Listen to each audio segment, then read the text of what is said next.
श्री गोवर्धन नाथ की जय हो। श्री गोकुलनाथ जी विरचित श्री हरिराय जी महाप्रभु जी प्रणीत 252 वैष्णवन की वार्ता।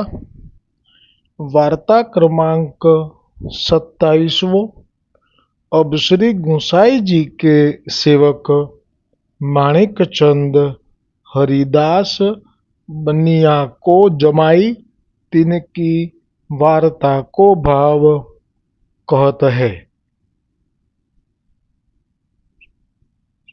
सर्वप्रथम श्री गोकुलनाथ जी वार्ता प्रसंग 1 નું દર્શન કરાવે છે। આમાં પણ હરિરાયજી મહાપ્રભુજીએ ભાવ પ્રકાશ લીધો નથી।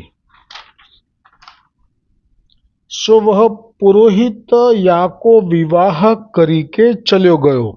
એટલે ગઈકાલે જે પ્રસંગ આવ્યો હતો એમાં હરિદાસે પોતાની દીકરીના લગ્ન એક પુરોહિતથી સોંપી કરાવી દીધા હતા। તે પુરોહિત હવે ચાલ્યો ગયો। અબ યહ અપને ઘર આઈ માથો બાંધી કે સોઈ રહી। હવે જુઓ આ દીકરીની મનોવ્યથા। દીકરીએ જોયું કે મારો પિતા મારી ચિંતા કરે છે, મારા માટે વર શોધે છે, પણ એને વર મળ્યો નહીં। એટલે આ ચિંતા પિતાની દીકરી સમજે છે, પણ દીકરી શું કરે, એ તો પિતાને આધીન છે। આ બાબતમાં પિતા નિર્ણય લે, પણ પિતાનું પણ નિર્ણય લેવાનું એટલું કઠોર બન્યું કે છેવટે પુરોહિતના માથે નાખી દીધું। અને પુરોહિત જ્યારે આવ્યો લઈને વધાઈ, તો વધાઈમાં આનંદ થવો જોઈએ, કંઈ ન્યોછાવર આપવી જોઈએ, કંઈક એવું કરવું જોઈએ ઉત્સવ જેવું। એવું કંઈ થયું નહીં, કેમ કે પોતે વૈષ્ણવ છે અને દીકરી જૈન ઘરમાં આપી છે। એટલે એવો શબ્દ હતો કે ચૂપ કરી રહ્યા, એટલે કે આપના અંદર એનો કોઈ આનંદ ન થયો।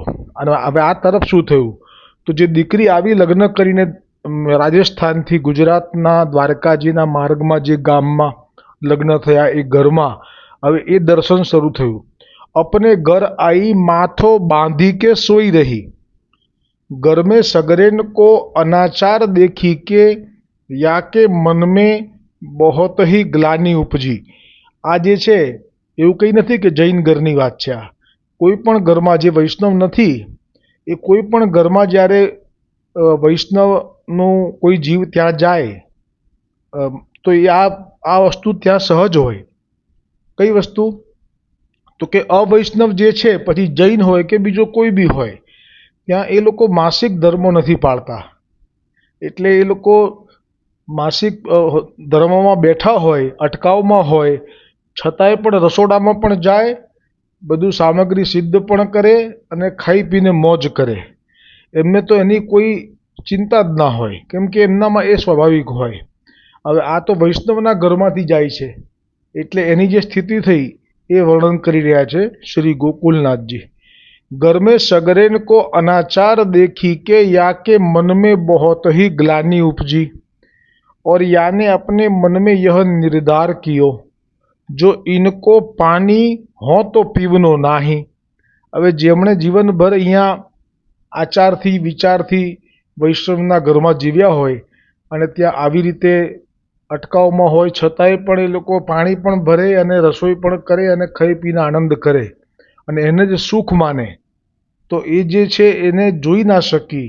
એટલે એણે તો પોતાના સ્વભાવમાં જે આવ્યું એવું નક્કી કર્યું, નિર્ધાર કિયો જો ઇનકો પાણી હો તો પીવનો નાહી યો હી પડી રહુંગી। હું આનું પાણી પણ નહીં પીવું, હું તો પડી રહીશ। એટલે એમ કે એને હવે જીવવાનો જે રસ છે, લગ્ન થયા પછીનું જે સુખ હોય એ તો બહુ દૂરની વાત છે, પણ હવે એને ખાવું પીવું પણ નથી એવું નક્કી કરી બેઠી। સો કોઈક દિન મેં તો યહ દેહ છૂટેગી। તો જુઓ આ પુષ્ટિ ધર્મ નિભાવવામાં કેવી કેવી પરીક્ષાઓ આવે છે। હવે તો એને દેહ છોડવાની, ભર યુવાનીમાં દેહ છોડવાની ઈચ્છા થઈ ગઈ। કેટલી કઠણ વાત છે આ। યો કરત દિન દોઈ તીન પરી રહી। આ સમયમાં કળિયુગ જ છે ને, હમણાં જ 500 વર્ષ પહેલાં। હવે 2 કે 3 દિવસ સુધી જળ ને અનાજ લીધા વગર રહેવું, શું સ્થિતિ થાય, કોઈ પણ ના રહી શકે। આ બહુ દુર્લભ છે ને તો પણ એને તો જીવવાની ઈચ્છા નથી ને, દેહ છૂટશે એની તૈયારી રાખી છે. એટલે 2-3 દિવસ સુધી જળ પણ ના લીધું ને ખાધું પણ નહીં. એટલે એ લોકોના જે સાસરીવાળા હોય એની શું સ્થિતિ થઈ જાય, નવી જ કન્યા આવી હોય ઘરમાં. તબ એક દિન વાકી સાસને ખીજી કે કહ્યો, જો બહુ તું ખાત પીવત नाही, સો કહા તું हमारे हत्या देन आई है. આહા, સાસુ સમજી ગઈ. સાસુએ પૂછ્યું નથી હજી, પણ સાસુને એવું લાગ્યું કે આ મરવા આવી છે. અને એમ પણ કહ્યું કે તારે મરવું હતું તો ત્યાં મરવું હતું ને, અહીંયા આવીને તું શું કરવા આવી રીતે અનાજ અને જળ વગર બેઠી છું, પડી રહી છું 3 દિવસથી. આનો અર્થ તો એવો જ થયો કે મરીશ તું પણ તારું પાપ અમારા માથે આવશે. તું ખાત પીવત नाही सो कहा તું हमारे हत्या देन आई है. તું खात पीवत नहीं सो कारण कहाँ है, हमको कही तो सही. હવે જો પૂછ્યું છે એણે કે તું અમને કહીશ ને તો અમને કંઈક એનું સમાધાન કરવાની પણ તક મળશે. તબવાસ બહુને શ્રી ગુંસાઈજી કો સ્મરણ કર્યો. જો મહારાજ, હવે જુઓ આ સાસુ સાથે વાત નથી કરતી, પણ અત્યારે તો આંખો બંધ કરી શ્રી ગુંસાઈજીનું સ્મરણ કર્યું. અને શ્રી ગુંસાઈજીની જાણે કે વિનંતી કરી રહી હોય અંતરથી, એવી રીતે એ મનમાં આવું કહેવા લાગી, મહારાજ पिता माता ने तो मेरो त्याग कियो, जो मोको या दुसंग को मुख देखनो पर्यो. अब मैं काहू सो कहो सुनो नाही, तो मेरी हत्या ते डरपत है.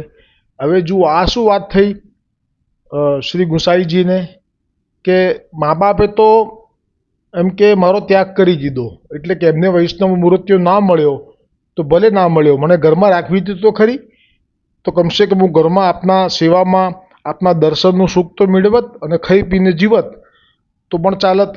પણ મારો તો ત્યાગ જ કરી દીધો કે ના, પરણાવી તો પડે જ. અને એ પણ પરણાવી દીધી એવા ઘરમાં કે જ્યાં અનાચાર છે, કોઈ કશું પાળતા નથી. અને હવે આ લોકો એમ કહે છે પાછા કે તારું મરવાનું પાપ તો અમારા માથે નાખવા આવી છું, એટલે મારી તો સ્થિતિ આવી થઈ ગઈ છે, એમ કરીને શ્રી ગુંસાઈજીને કહી રહી છે. અહીંયા એક ધોળનું એક ટૂંક લઈ લઈએ કે આ જે જીવ છે એની સ્થિતિ શું છે. વિઠ્ઠલની આશાએ અમે રહીએ રે આ જગતમાં, શ્રી વિઠ્ઠલની આશાએ અમે રહીએ રે આ જગતમાં. આજનું આજ ઢોલ ગણી લેજો.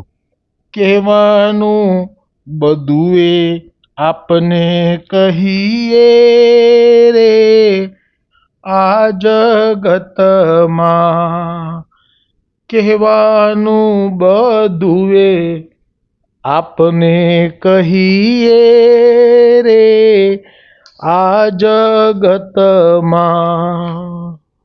આપની આશાએ અમે રહીએ રે આ જગતમાં, આપની આશાએ અમે રહીએ રે આ જગતમાં.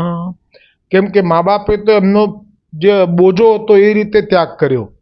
અને અહીંયા આ લોકોને ત્યાં હું કંઈ કહેતી નથી, પણ એમ કહે છે કે પાપ અમારા માથે નાખવા આવી.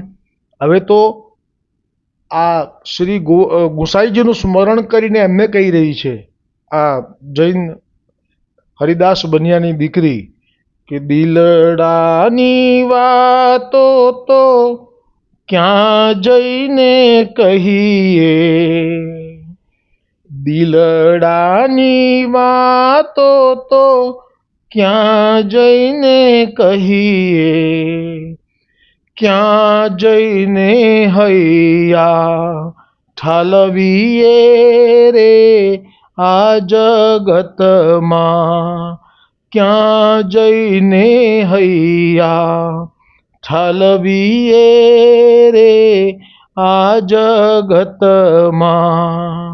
શ્રી વિઠ્ઠલની આશાએ અમે રહીએ રે આ જગતમાં, જાણે સામે જ ગુસાઈજી છે એ ભાવથી, આપની આશાએ અમે રહીએ રે આ જગતમાં, કહેવાનું બધુએ આપને કહીએ રે આ જગતમાં.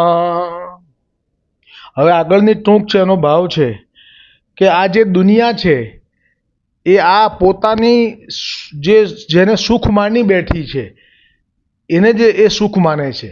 એટલે કે આ બસ આચાર વિચાર વગર જે અત્યારે એવું નથી કે આ એક ઘર, લગભગ બધા ઘરમાં આ ક્યારનું છૂટી ગયું છે.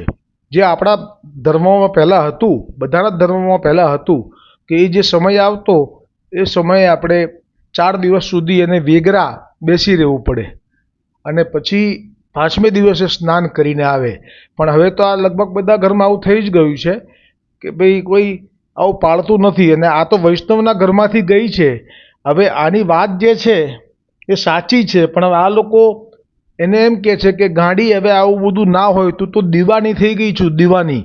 આખી દુનિયા આમ જ જીવે છે, તું આ ક્યાં નવું લઈ આવી? ડાયા જનની દુનિયામાં હું તો દીવાની, ડાયા જનની દુનિયામાં હું તો દીવાની, ગાયું મારું ક્યાં ગાઉં રે આ જગતમાં, ગાયું મારું ક્યાં ગાવું રે આ જગતમાં. અને મારું કોણ, મારી પીપુડી કોણ સાંભળે? મોઢું છે નાનું ને વાતો છે મોટી, મોઢું છે નાનું ને વાતો છે મોટી, આપ જો સુણો તો કરગરીએ રે આ જગતમાં, આપ જો સુણો તો કરગરીએ રે આ જગતમાં. શ્રી વિઠ્ઠલની આશાએ અમે રહીએ રે આ જગતમાં, કહેવાનું બધુએ આપને કહીએ રે આ જગતમાં. દીકરી પૂછે છે વાલા ક્યારે રે મળશો? એટલો તાપ વધી ગયો આ દીકરીનો કે 3 દિવસ થયા છે, નથી જળ લીધું અને અન્ન પણ નથી લીધું. અને જે સ્થિતિ થઈ છે એની હજી જીવવાની ઈચ્છા નથી થતી. હવે એમ જ થાય કે બસ હવે આ શરીર છૂટે, તમે મને મળી જાઓ બસ. પુષ્ટિ માર્ગમાં તો જે બ્રહ્મ સંબંધ થયો છે એનો તો લીલામાં પ્રવેશ નિશ્ચિત છે. નવરત્ન ગ્રંથમાં પણ શ્રી વલ્લભાચાર્યજીએ કહ્યું છે કે તેની કોઈ લૌકિક ગતિ તો છે જ નહીં. એટલે એને તો વિશ્વાસ છે કે દીકરી પૂછે છે વાલા ક્યારે રે મળશો, કેમ કે વિઠ્ઠલ અને શ્રી કૃષ્ણ એક જ છે. શ્રી વિઠ્ઠલ પ્રભુ અને શ્રી કૃષ્ણચંદ્ર પ્રભુ. એટલે હવે શ્રી ઠાકોરજીના ભાવથી શ્રી ગુસાઈજીને કહે છે કે વૈષ્ણવ પૂછે છે વાલા ક્યારે રે મળશો, ક્યારે પાવન અમે થઈએ રે આ જગતમાં, ક્યારે લીલા પ્રવેશ કરીએ રે આ જગતથી. શ્રી વિઠ્ઠલની આશાએ અમે રહીએ રે આ જગતમાં, આપની આશાએ અમે રહીએ રે આ જગતમાં. એટલે જે પ્રાર્થના કરી રહી છે શ્રી ગુસાઈજીને કરી રહી છે મનોમન. જ્યારે એની સાસુએ કહ્યું કે તું ખાતી નથી પીતી નથી, એનું કારણ તો કે શું તો અમારા માથે તારું હત્યાનું પાપ નાખવા આવી છે? ત્યારે એણે મનોમન શ્રી ગુસાઈજીને કહ્યું, પિતા માતા ને તો મેરો ત્યાગ કિયો, जो मोको या दुसंग को मुख देखनो पर्यो। अब मैं काहू सो कहो सुनो नाही, तो मेरी हत्या ते डरपत है। હું તો કોઈના માથા ઉપર પડી નથી, પણ હવે એ તો મારી હત્યાથી પણ ડરે છે કે હું મરીશ તો પાપ લાગશે એમને। और मेरे मन को संकल्प है, सो तो आपू सब जानत हो, तासो अब तो तुम मेरी सहाय करोगे, तो मेरो कहो या के मन में आवेगो। હવે જે પ્રાર્થના થઈ એમાં શ્રી ગુસાઈજીને કહે છે કે તમે તો બધું જાણો જ છો કે મેં સંકલ્પ કર્યો છે, એ રીતે હું એમના આ અટકાવમાં જે જળ ભરી લાવે છે અને રસોઈ કરીને ખાઈ પીને મજા કરે છે, મારાથી એવું થઈ શકશે નહીં, આ મારો સંકલ્પ છે। હવે આ સંકલ્પ તમે જો જાણો જ છો તો પછી તમે મારી સહાય કરો અને મારા કયા પ્રમાણે આના મનમાં આવશે તો પછી या प्रकार बहुत ही आरती सो श्री गोसाई जी सो हरिदास की बेटी ने प्रार्थना करी के अपनी सांस ते निधरकता सो बोली। હવે સાસુને જવાબ આપ્યો, જે કીધું ને સાસુએ કે મારા માથે તારો આત્મહત્યાનું પાપ નાખવા આવી છું લગ્ન કરીને અમારા ઘરમાં।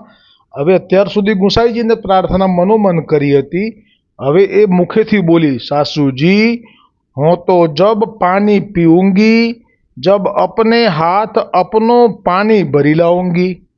कई ज बात नहीं करी कि शा माटे 2-3 દિવસ સુધી તમારા ઘરમાં પાણી નથી પીધું, ખાવાની વાત તો દૂર, કઈ જ નથી કીધું। આ પુષ્ટિ માર્ગ એ અવૈષ્ણવોને બતાવવાનો માર્ગ નથી, પણ સહન કરીને પણ શ્રી ગુસાઈજીને જ કહેવાનો માર્ગ છે, વલ્લભને જ વિનંતી કરવાનો માર્ગ છે, શ્રી ગિરિરાજ ગોવર્ધન નાથ શ્રીનાથજીને જ વિનંતી કરવાનો માર્ગ છે।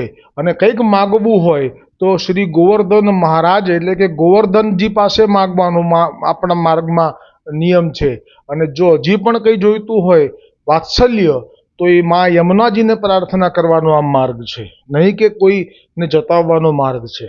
એટલે કહ્યું કે જો હું પાણી તો પીશ, તમારું જે દુઃખ છે એવું સમજી ગઈ કે મારું મૃત્યુ આવી ગયું છે, હું હવે પ્રાણ છોડી દેવાની છું, પણ હવે એ પ્રાણ છોડવામાં મને કષ્ટ પડશે। કેમ કે મર્યા પછી પણ મારામાં એક દુઃખ રહી જશે કે મેં મારી હત્યા તમારા માથે નાખી, એટલે હું મરીશ પણ નહીં। એટલે ઘણી વખત આવું થતું હોય છે કે જન્મ્યા જો સંસારે, સંસારમાં રહેવું પડે છે, હે જન્મ્યા જો સંસારે, સંસારમાં રહેવું પડે છે, ધારે અગર ના ધારે, સંસારમાં રહેવું પડે છે, ધારે અગર ના ધારે, સંસારમાં રહેવું પડે છે। હવે તો મરાય બી નહીં એવી સ્થિતિ થઈ ગઈ આની।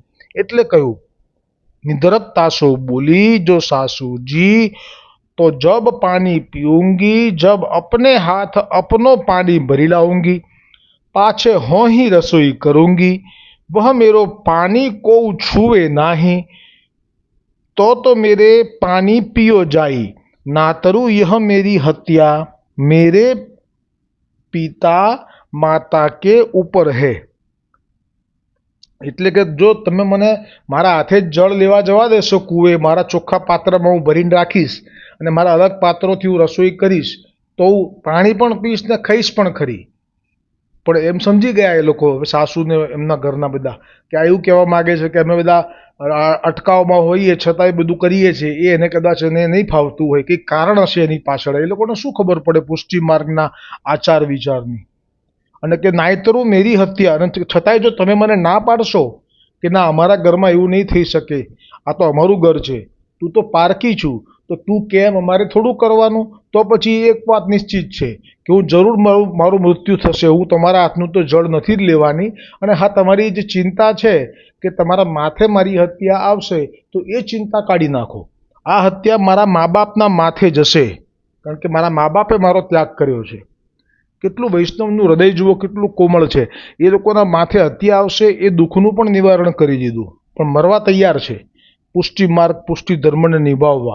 सो उन्होंने मोको अपने घर ते काढ़ी पुरोहित हाथ यहाँ विवाह करवायो कि तुम सगरे मेरो कहो मानो तो जल पीऊं और तब ही अन्न खाऊंगी। तब सास ने कही जो बहु जामे तेरो भलो होई सोई तू कर। तब अपनी सास सोया ने कहो जो सासू जी ये सगरे पानी के बासन नए मंगाओ और ये रसोई के बासन नए मंगाओ। खूब द्रव्य पात्र घर छे, श्रीमंत छे, और होही पानी के बासन भरी लाऊंगी। पाछे होही सब रसोई करी एक पातरी अपनी पोतानी न्यारी करी धरूं। पाछे वह सब अन्न तुमको तुम्हारे बासन में ठलाई देऊंगी। કેટલું પાકું કામ છે જો પુષ્ટિ માર્ગમાં જેવું તેવું નથી। આ બહુ દુર્લભ છે, બ્રહ્મ સંબંધ બહુ દુર્લભ છે। શાના માટે છે એ સમજાય ને તો આ બધું જાતે છૂટી જાય। તબ तुम्हारी इच्छा में आवे सो करो, मेरी फेरी मेरी रसोई को कोई छुअन न पावे। तब सास ने बहू के ये वचन सुनी के पात्र नए रसोई के मंगाई दिए। पाछे सास ने बहू सो कही जो बहू अब तेरी इच्छा में आवे सो तू करी, जामे तेरी प्रसन्न होई हम तो सो को कछु कहेंगे बोलेंगे नहीं। तब वह बहू उठी स्नान करी के जल भरी लाई। पाछे रसोई करी पातरी एक परोसी श्रीनाथ जी को भोग समर्पी के। जो हजी बी आवा अनेक वैष्णवो छे કે અત્યારે જો એમને માથે પ્રભુ નથી પધરાયા પણ કેવી રીતે મહાપ્રસાદ થઈ શકે, જેને ગારે પ્રભુ ના હોય તો એણે પણ આ એક રીત છે સત્સંગથી પ્રાપ્ત થઈ આજે કે જે કંઈ પણ રસોઈ કરે એ આવી રીતે સાચવીને કરવી, જેવી તેવી રીતે ન કરવી અને પછી એને ભોગ ધરાય ગોવર્ધનનાથજીને મનોમન। તો ગોવર્ધનનાથજી આરોગ્ય જ છે, કાની આપવાની અધિકાર છે અને બ્રહ્મ સંબંધ છે એટલે અધિકાર છે, ભલે પુષ્ટ થયેલું સ્વરૂપ નથી। અને ત્યાં તો એઠું ધરતી હતી પેલી બિલડી ઈડરના જંગલમાં જે શ્રી ચાચાજીએ જે શ્રી ગુસાઈજીની કાનીથી નામ સંભળાવેલું એ લોકોને તો ખબર નહીં ને એટલે ભોળપણમાં કે ઠાકોરજીને ખાટું તીખું મીઠું તો ના અપાય ને તો ચાખીને ધરે। અને ત્યાંથી જણાવ્યું શ્રી ગોવર્ધનનાથજી ચાચાજીને કે જાઓ આ તો બધું ચાખીને ધરે છે। એનો અર્થ જ એવો થયો કે ઈડરના એ ભીલબાઈના હાથનું સિદ્ધ કરેલું ભલે ચાખેલું પણ અહીંયા ગોવર્ધનનાથજી આરોગતા હતા। એટલે આ માર્ગમાં બને ત્યાં સુધી પાળવાની વાત છે, પણ જો કદાચ ન પાળી શકાય પણ જો સ્નેહ હોય તો પછી આમાં ખાડા કાન એટલા બધા થાય છે કે એમાં તો કેટલા કેટલા પ્રસંગો છે, ઘણા બધા પ્રસંગો આવશે આપણા 252માં। મેહા ધીમરનો પણ આવશે કે જે તો સુવાવડી થઈ હોય છે, નરકમાં પડી હોય છે ને છતાંય ઠાકોરજી એની સેવા લે છે। એટલે આમાં કંઈ બહુ એવી ચિંતા નથી। અને જો અબ તુમ અપને બાસન લાવો તીનમેં હો સર્વ રસોઈ ઠલાવ દેવું, એટલે પછી તો એને પ્રસન્ન થઈ। હવે બહુ કે ये वचन सुनी के पात्र नए रसोई के मंगाई दिए। पाछे सास ने बहू सो कही जो बहू अब तेरी इच्छा में आवे सो तू करी, जामे तेरी प्रसन्न होई हम तो सो को कछु કહે બોલેંગે નહીં। આજે જે બોલે છે ને આ બધું એના બે કારણો છે। અને એક કારણ છે એ વૈષ્ણવ જ્યારે પણ પૂર્ણ પુરુષોત્તમનો જીવ કહેવાય દૈવી, એટલે એ જ્યારે પણ કંઈક ઈચ્છા કરે તો એમાં એનો સ્વાર્થ ના હોય, નિષ્કામ ભાવ હોય, ગોવર્ધનનાથજીને પ્રસન્ન કરવાનો ભાવ હોય, એટલે એની વાણીનું પણ જાદુ થઈ જાય અને બધું સરળ થવા લાગે। એક આ કારણ બી છે। અને બીજું કારણ છે કે આ તો દૈવી જીવો છે, આ સમય આવશે એટલે આગળ ખબર પડશે, એનું સ્વરૂપ પણ પ્રગટ કરશે। સાસુ કોણ છે લીલામાં અને એનો વર જે છે માણેકચંદ એ કોણ છે, એટલે આ બધી લીલા અગોચર છે, આમાં આપણું વિચારેલું કંઈ ના થાય। તબ વહ બહુ ઉઠી સ્નાન કરી કે જલ ભરી लाई। पाछे रसोई करी पात्री एक परोसी श्रीनाथ जी को भोग समर्पी के। सास सो कही अब तुम अपने बासन लाओ तीन में हो सर्व रसोई ठलाई देऊं। तब सास ने अपने बासन लाई धरे तीन में वह सर्व रसोई ठलाई दीनी। आपू अपनी रसोई के पात्र माजी के न्यारे धरी के रसोई पोती के घर में सब जन जे रहे जे એટલે જમી રહ્યા। તા પાછે આપ ભોગ સરાઈ પ્રસાદ लियो। પાછે સીધો સબ આછી ભાંતિ રસોઈ કો બીની રાખે, બીજા દિવસની તૈયારી કરી રાખી। જલ અપનો ભરી રાખે સો બડે સવારે ઉઠી કે રસોઈ નિત્ય યા પ્રકાર કરીવ્યો કરે। આગળનો પ્રસંગ અધૂરો રહેલો, આવતીકાલે આ પ્રસંગ ખૂબ વિસ્તારથી છે પણ રોચક છે. એક એક દિવસ સુંદર જશે શ્રી ગોકુલનાથજીની કૃપાથી. બોલો શ્રી ગોકુલનાથજી મહારાજ કી જય. માલા તિલક કે રક્ષણહાર શ્રી ગોકુલનાથજી મહારાજ કી જય. શ્રી ગોકુલનાથજીનો આજે પ્રાગટ્ય ઉત્સવ છે. એટલે સૌ વૈષ્ણવોને શ્રી ગોકુલનાથજી પ્રભુના ઉત્સવની ખૂબ ખૂબ મંગલ વધાઈ છે. શ્રી ગોકુલનાથજી એ રહસ્યથી ભરેલા છે, જેમનું રહસ્ય કોઈ પામી ન શકે. બ્રહ્માજીનું પણ ગજું નહીં તો જીવનું શું ગજું. પણ છતાંય શ્રી ગુંસાઈજી રહસ્યમાં ક્યાંક ક્યાંક પ્રગટ કર્યા વગર રહી નથી શક્યા.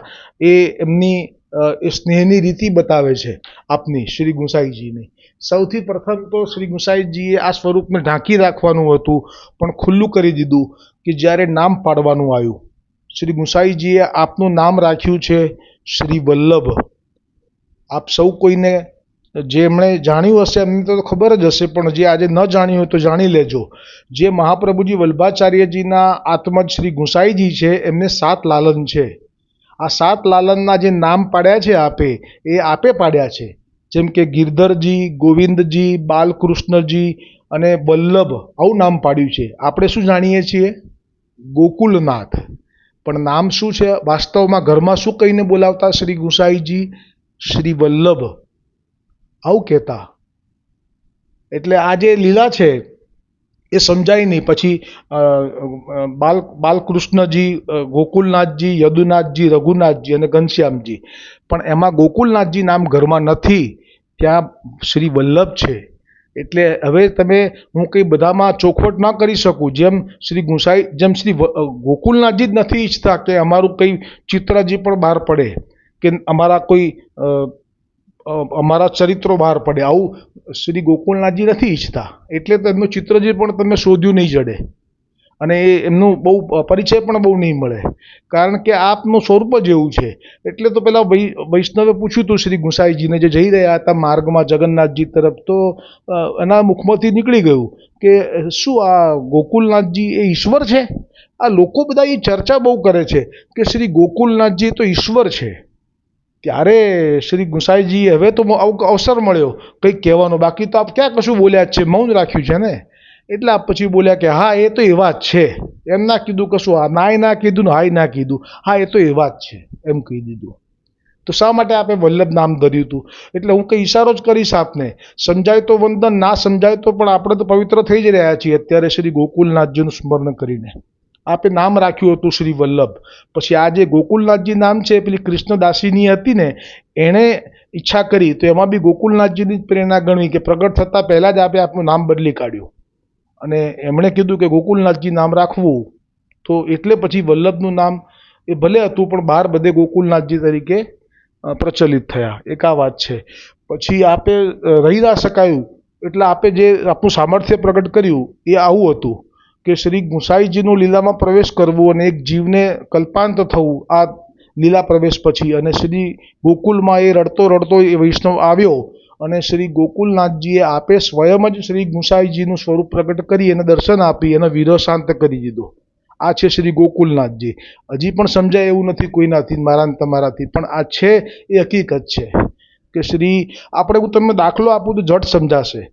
જે શિવજી છે એ એવું કહેવાય છે કે અમરનાથમાં એમણે કથા સાંભળી, પછી એ શુક જે હતો અનધિકારી, તો કે એ ઉડ્યો, એની પાછળ પડ્યા, અને પછી એ વ્યાસજીના પત્નીના મુખમાં પોતાનો દેહ છોડી વાયુ રૂપે અંદર પ્રવેશી ગયો. આ પ્રસિદ્ધ જગ પુરાણમાં પણ છે આ. અને છેવટે એ ગર્ભમાં એ સુખદેવજી આવ્યા, અને એ બહાર ના આવે એટલે પત્ની જે છે વ્યાસજીના એ દુઃખી થાય કે બાળકનું મુખ જોવા ના મળે, અને પ્રસૂતિની પીડામાંથી, એટલે પ્રસૂતિની પીડા તો નહીં પણ જે પેટમાં રહે એવું 16 વર્ષ સુધી રહ્યા. આ દુઃખની વાત હતી. પણ એ અંદરથી બહાર નહોતા આવતા, એમ કે માયા મને વળગે તો જુઓ આ શિવજી જ છે અંદર જે છે. કારણ કે સુખદેવજી એ શિવજીનો અવતાર છે, આ પુરાણમાં પ્રસિદ્ધ છે. પણ કેવું ઝામર લગાડી દે છે શિવજી કે પોતાનો અવતાર છે તેની પ્રસિદ્ધિ નથી કરાવડાવી. આ તમને એટલા માટે આ એક્ઝામ્પલ આપું છું કે આ ગોકુલનાથજી પણ એવા જ છે. પોતાની પ્રસિદ્ધિ મારે ક્યાંય નથી કરાવવી, અને શેનું ગાન કરવું જોઈએ અને કોનો આનંદ કયો રસ લેવો જોઈએ એની પર જ ફોકસ. એટલે સુખદેવજીએ જે ભાગવતજીની રચના કરી એમાં એટલી મીઠાશ છે કે મેં આજે મહાભારત છે એના બધા ગ્રંથ, કેટલા બધા પાઠ છે, બધા વાંચ્યા છે. ખરેખર અલૌકિક જ છે, બનેલી ઘટના પિક્ચર જોતા એવું સામે આવે આપણને. પણ જ્યાં ભાગવતજીના રસનો સ્વાદ ચાખ્યો એની સાથે એ મહાભારત ફીકું પડી ગયું. કેમ કે ભાગવતજીમાં સુખદેવજીનો ચાંચ લાગેલી છે પોપટની, એવી રીતે સુખદેવજીના મુખથી પ્રગટ થઈ એટલે એનો રસ વધી ગયો. પણ સુખદેવજી કોણ છે એ કોઈ યાદ નથી રાખી શકતું. આ એમની મરજીની વાત છે સુખદેવજીની, એમને કોણ રોકી શકે? કારણ કે મહાદેવ છે. આપે શા માટે રાધાજીનું નામ અંદર ન લીધું ભાગવતજીમાં? તો એ પણ કોઈની તાકાત છે કે સુખદેવજીને ટોકી શકે, રોકી શકે? એ સુખદેવજી કે મારી મરજી, એ મારા ગુરુ છે, એનું નામ લઉં તો આગળ મારથી કથા જ ના થાય. ચોખવટ તો કરી જો કે, પણ આવું છે, સામર્થ્યવાન છે. એવી રીતે ગોકુલનાથજી છે, સર્વે સર્વા છે. હવે જુઓ, આજે 84,252 વૈષ્ણવો છે એને જ એમણે તો મુખ્ય કહી દીધા. એટલે ખરેખર તો મહાપ્રભુજી વલ્ભાચાર્યજીએ કહ્યું છે કે આ માર્ગ એ તો મેં વૈષ્ણવ માટે પ્રગટ કર્યો છે. તો એ જ વાત આપ શ્રી ગોકુલનાથજી કહી રહ્યા છે. જ્યારે સુબોધિનીજીનો ક્રમ હતો નિત્ય સત્સંગ કરવાનો, એક વખત એવું થયું કે અચાનક કોઈ વાર્તામાં વૈષ્ણવની વાતમાં આપ ડૂબી ગયા અને એ દિવસનો ક્રમ અધૂરો રહ્યો. એટલે બધાને આનંદ આવ્યો, લૂંટ્યો અને મસ્ત થઈ ગયા. કારણ કે વૈષ્ણવની વાર્તા તો એવી છે કે ત્યાં ગયા પછી પાછું ભાગવત પણ મીઠું ના લાગે એની સામે. એવો સ્વાદ શ્રી ગોકુલનાથજીએ પ્રગટ કર્યો છે, કારણ કે આત્માથી છે રસાવિષ્ટ થયેલો.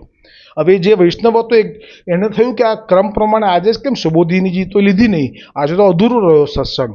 અને ત્યારે શ્રી ગોકુલનાથજીનો આજે ઉત્સવનો દિવસ છે એટલે આપના હૃદયનો ભાવ કહું છું વૈષ્ણવો આપને, કે બહુ મોટા થોથા કે બહુ ભારે ગ્રંથોને નહીં અડી શકો કે અંદર પ્રવેશ નહીં કરી શકો એવું બની શકશે. યાદ રાખજો, કહેવાય છે ને કે 16 ગ્રંથ એ વલ્લભમાં નાના વાક્ય કરીને ગ્રંથ છે. વલ્લભે બહુ જ ઓછા શબ્દોમાં સુંદર ગ્રંથો પ્રગટ કર્યા છે અને એને જ પુષ્ટિ માર્ગ માટે મુખ્ય માનવામાં આવ્યા છે. પણ આજની તારીખમાં પણ 16 ગ્રંથમાં યમનાષ્ટક સિવાય બીજા ગ્રંથોમાં પ્રવેશ, અને પેલો આ જે છે સિદ્ધાંત રહસ્ય, આ સિવાય બીજા જે ગ્રંથો છે એમાં પ્રવેશવાની પણ આપણામાં શક્તિ નથી. અને હમણાં જ પ્રસંગ જે ગયો, શ્રી ભક્તાચાર્ય કરીને સર્વોત્તમજીમાં જે નામ હતું, પુરુષોત્તમ સહસ્ત્ર નામ ભક્ત્યા કરીને પછી જે આવ્યું હતું નામ, એમાં ભક્તો પર જ છે. એમાં આપણે આવી આજ્ઞા કરી કે જો આપને 16 ગ્રંથમાં પ્રવેશ કરવો છે તો પછી પુરુષોત્તમ સહસ્ત્ર નામનો પાઠ રોજ કરવો પડશે. હવે મેં તો પુરુષોત્તમ સહસ્ત્ર નામનો પાઠ એક દિવસ માટે કર્યો, 1 કલાક માટે. હું હાંફી ગયો, કારણ કે મારી પાત્રતા, મારી લાયકાત મને ખબર હોય, પણ જેમનામાં હોય એ વસ્તુ તો કરવી જોઈએ. એટલા માટે કરવી જોઈએ કે તો 16 ગ્રંથમાં પ્રવેશ કરી શકાશે. એટલું અઘરું છે. પણ અહીંયા વાત એવી થઈ કે સુબોધિનીજી તો આજે ક્રમ રહી ગયો, અને ત્યારે આપણે જે શ્રી ગોકુલનાથજીએ હૃદયની તિજોરી ખોલી નાખી અને કહી દીધું કે સુબોધિનીજી એ તો ભલે કલ્પવૃક્ષ હશે, પણ આ તો ફળ હતું અને એ પણ રસથી ભરેલું. એ છે વૈષ્ણવની વાર્તા. એ આવ્યા પછી કશાની જરૂર નહીં. આ શબ્દો શ્રી ગોકુલનાથજીના છે. એટલે જેમણે ગ્રંથો વાંચ્યા હશે, પુરાણો વાંચ્યા હશે, એમને જો ભાગવત વાંચશે તો એ ફીકા લાગશે, પછી એમને પાછા જવાનું મન નહીં થાય. એવી રીતે જે 84,252 વૈષ્ણવની વાર્તા શ્રવણ કરશે તો એને ભાગવતજી પણ ફીકા લાગશે. આવું અનુભવથી કહું છું. તો હવે આજે તો ધોળ લઈ જ ચૂક્યા છીએ આપણે. તો ફરીવાર સૌ વૈષ્ણવોને શ્રી ગોકુલનાથજીના પ્રાગટ્ય ઉત્સવની ખૂબ ખૂબ બધાઈ છે. અને આજે હવે આશ્રયનું પદ, દ્રઢ ઇન ચરણ કેરો ભરોસો, દ્રઢ ઇન ચરણ કેરો. શ્રી વલ્લભ નખ ચંદ્ર છટા બીન, સબ જગ માજુ અંધેરો ભરોસો, દ્રઢ ઇન ચરણ કેરો. साधन और नहीं आकली में, જાસો હોય નિવેરો. सूर कहाँ कहे द्विविधया धरो, बिना मोल को चेरो भरोसो. दृढ़ न चरणन केरो, दृढ़ न चरणन केरो भरोसो. दृढ़ न चरणन, दृढ़ न चरणन, दृढ़ न चरणन केरो. श्री गोवर्धन नाथ की जय. श्री गुसाई जी परम दयाल की जय. श्री गोकुल नाथ की जय. श्री वल्लभ कुल परिवार की जय. अपने अपने गुरुदेव की जय.